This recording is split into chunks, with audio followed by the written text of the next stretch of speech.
This content is brought to you by the Workshop Experience, where insight meets implementation. Today's conversation is only the beginning. It's drawn from a larger workshop inside our private leadership community. Each workshop culminates in a ready-to-deploy digital toolset, interactive dashboards, forecasting models, workflow automations, stakeholder maps, diagnostics, sales assets, project management frameworks, mini CRMs, an ever-expanding arsenal designed for immediate, real-world impact. These tools are released under our sister brand, Ascend Intelligence, Beyond Business Intelligence. Built directly on Google Cloud Platform and Google Workspace, Ascend Intelligence delivers enterprise-grade reliability, security, and AI-powered analytics, giving you a strategic edge from day one. If today's topic resonates with you, know that the full workshop is already on our shelf or slated for release, and we can open it to you on request. Reach out and claim the Ascend Intelligence tool that turns today's ideas into tomorrow's results.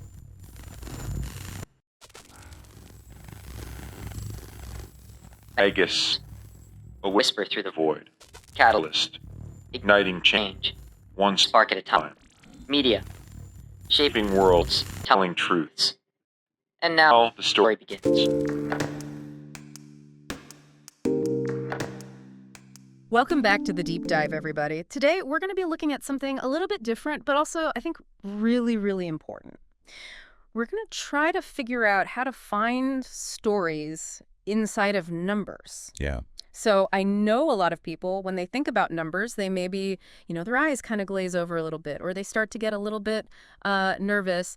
Numbers can sometimes feel a little bit intimidating, but actually they hold a lot of really fascinating stories. And if you can learn how to unlock those stories, it can really change the way you see the world. Absolutely. I mean, numbers really are everywhere, right? Yeah. We're surrounded by them, and they can tell us so much about, well, really about anything, whether it's, how the economy is doing, or how our favorite sports team is performing, or even just, like how many steps we take each day. Right. There's a story in all of that. So we're gonna try to kind of break that down today. How to find those stories. And I think it's going to be a really, really fun deep dive. Yeah, for sure. I'm excited. Okay, so let's start with like the basics here. Why do stories matter so much? Like, why are we even talking about stories when it comes to numbers? Well, I think the main reason is that stories are really how our brains are wired to understand information. Way back, even before humans started writing things down, they were telling each other stories. Right. It was a way to communicate, to share knowledge, to pass down important lessons from generation to generation. And that's because stories are just incredibly effective at making information stick in our minds. And it's funny because we actually see this in kids all the time, right? Totally. Like, if you try to teach a kid something just by, giving them a bunch of facts or whatever, it's not going to go anywhere. But if you tell them a story, they're going to remember it forever. Exactly, and it makes sense, right? Yeah. I mean, stories have characters that we can relate to. They have conflict and resolution. They have emotion. All these things that just draw us in and make us want to listen and learn. Right. And scientists are actually, starting to kind of figure out how this works in the brain too, right? There's this idea of a neural story net. Yeah, the neural story net, or the NSN. It's fascinating stuff. So what is that? Can you tell us a little bit more about that? Yeah, so essentially it's a network of different areas in the brain that all work together to help us make sense of stories. Mm-hmm. So when we hear a story, the NSN kicks in, and it starts connecting the different pieces of information, trying to figure out how they fit together, trying to create a coherent narrative. And it's looking for patterns, right? It's trying to connect those things to things we already know. Exactly. It's like building a mental model of the story in our heads, and that model helps us to understand it better and to remember it better. And one of the things that the NSN is really good at is picking out the important stuff, like the key events, the characters' motivations, the emotional beats of the story. And all of that helps to create a richer and more memorable experience. So, even if you don't, consciously remember every single detail of the story, you still get the gist of it, you still understand the message, and you still, remember how it made you feel. Exactly. And that's why stories are so powerful, right? Yeah. They can stay with us long after we've heard them. Right. And they can shape the way we think and feel about the world. Okay, so I think we've established that stories are important. But how do we actually apply that to numbers? Like, how do we start to see those stories in all those digits and figures and stuff. Right. So one way to think about it is that just like any good story, numbers have certain elements, certain key ingredients that make them meaningful. Yep. So, for example, there are characters, right? Okay. And in the world of numbers, those characters could be companies or individuals or even just trends in the data. Okay, so like if we were talking about like a company's financial performance, the company itself would be the character. Yeah. Exactly, yeah. Yeah. And then they have goals. Right. What are those characters trying to achieve? So for a company, that might be to increase their profits or to expand into new markets or to develop a new product. And then you've got obstacles, right? Absolutely. Every good story has conflict, things that get in the way of those characters achieving their goals. So for a company, that could be competition from other businesses, or maybe an economic downturn, or any number of challenges. And then you have the struggles, right? Like how they try to overcome those obstacles. Exactly. So that's where we see the strategies that the company puts in place, the decisions they make, the actions they take, all in an attempt to overcome those obstacles and reach their goals. So that's kind of like the plot of the story, right? Yeah, exactly. Like what happens. Yeah. And then you have the details, the specific numbers that kind of bring it all to life. Right. So those are the concrete data points, the revenues, the expenses, the profits, the growth rates, all of that stuff that gives us a quantitative picture of what's happening.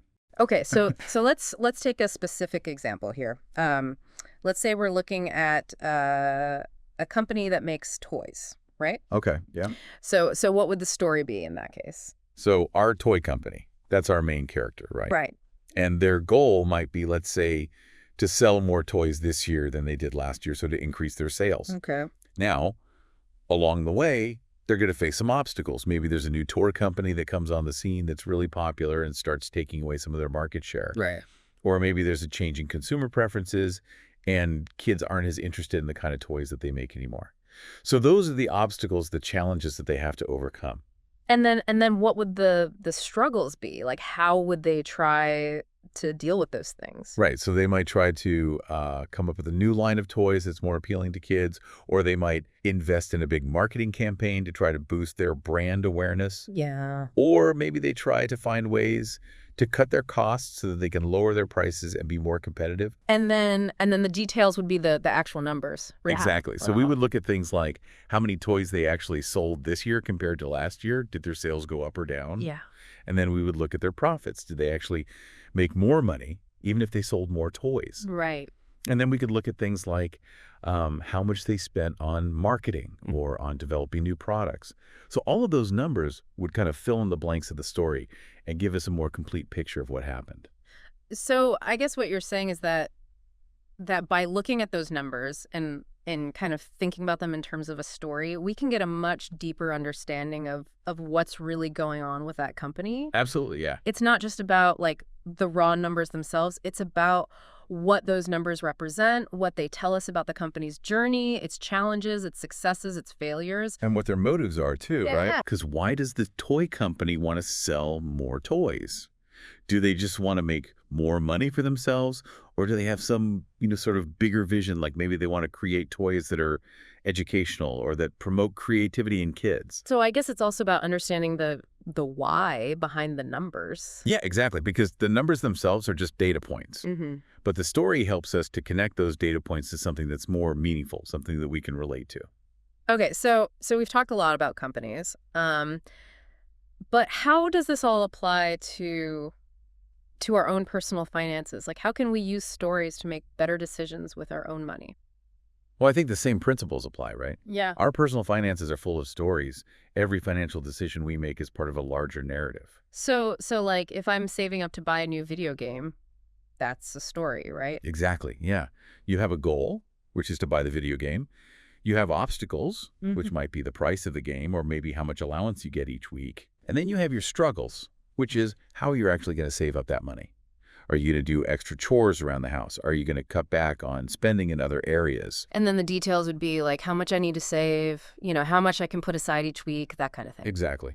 And then the story continues, even after you buy the game. Right. Yeah. Did you enjoy it? Was it worth the money? Did it bring you the happiness that you were hoping for? That's all part of the story, too. And then, taking that a step further, like if I'm thinking about investing in something, like maybe in the stock market or in a particular company, I guess that's also a story, right? Absolutely, yeah. Yeah. Because every investment is a bet on a particular story. Yeah. It's a bet on the story of a company or the story of the overall economy. So I need to understand like what that story is and whether I believe in it. Exactly, yeah. Yeah. Because ultimately what you're doing when you invest is you're saying, I think this story is going to have a happy ending. I think this company is going to be successful, or I think the economy is going to grow. And so you're putting your money on a line based on that belief. And I guess part of that is looking at the numbers, right? Yeah, absolutely. The numbers are the evidence, the data points that help us to assess whether that story is believable, whether it's actually playing out the way we think it is. So it's not just about like having a hunch or a feeling about something. It's about actually looking at the data and seeing if it supports that story. Exactly, yeah. Because sometimes our intuitions can be wrong, and sometimes the stories that we tell ourselves about companies or about the economy can be misleading, Right. but the numbers can help to keep us honest. They can help us to see whether we're being realistic or whether we're letting our emotions cloud our judgment. Okay, so this is all really interesting. But I think one of the things that people might struggle with is that how to actually make sense of those numbers, right? Mm-hmm. Because sometimes, you look at a financial statement or you look at a chart and it's just a bunch of numbers and it's hard to know where to even start. Yeah, it can definitely be overwhelming, especially if you're not used to working with numbers. Yeah. But I think there are some things that we could do to make it easier. One of the most important things is to use visuals. Okay. Charts and graphs are really helpful because they allow us to see the data in a more intuitive way. Yeah. Like instead of just looking at a table of numbers, we can see a line going up or down, and that immediately tells us something about the trend. So like a line graph that shows a company's profits going up over time, that would be a visual representation of the story of their success. Right, exactly. Yeah. Yeah. And there are different kinds of charts that are good for showing different kinds of stories. Okay. So like a pie chart is really good for showing how something is divided up, like how a company spends its money on different expenses. Yeah. Or a bar graph is really good for comparing different things side by side, like the sales of different products or the performance of different companies. So I guess the key is to find the right visual that helps to tell the story that you're trying to tell. Exactly, yeah. And there are a lot of great tools and resources available these days that they can help you to create those visuals, even if you're not a data expert. Yeah, and I think even just like sketching something out on a piece of paper can be really helpful. Absolutely, yeah. Yeah. Just to get a sense of the data, to see the patterns and the trends. Okay, so we've talked about how to find stories in numbers, and we've talked about how to use visuals to make those stories easier to understand.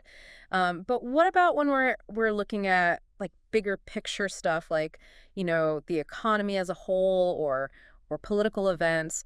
How do stories play into those things? Yeah, well, I think it's important to remember that, even those big picture events are ultimately driven by people, right? Yeah. And people are driven by stories. So like when we think about the economy, we're really thinking about the collective stories of millions of individuals and businesses, all making decisions and taking actions based on their own goals, their own obstacles, their own hopes and fears. So like even something like, interest rates going up or down, that's actually a reflection of a lot of different stories, right? Exactly, yeah. Because interest rates are set by central banks, but central banks are made up of people. And those people are making decisions based on their understanding of the economy, which is really just a collection of stories.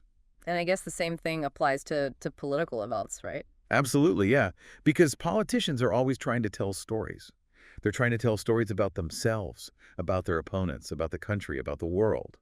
And those stories have a huge impact on how people vote, how they feel about the government, and ultimately on the direction of the country. So I guess what you're saying is that stories are really at the heart of everything, even when we don't realize it. Yeah, I think that's right. And the more we understand about stories and how they work, the better equipped we are to navigate the world, to make sense of the information around us, and to make good decisions.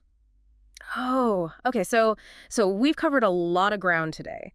But is there anything else that you think is important for people to keep in mind when they're trying to find stories in numbers? Yeah, I think one of the most important things is to be open-minded. Sometimes we go into a situation with a preconceived notion of what the story is, and we try to force the data to fit that narrative. Yeah. But that can be really dangerous, especially when we're talking about things like money. So it's important to be willing to let the data surprise you, to be open to the possibility that the story might not be what you expected.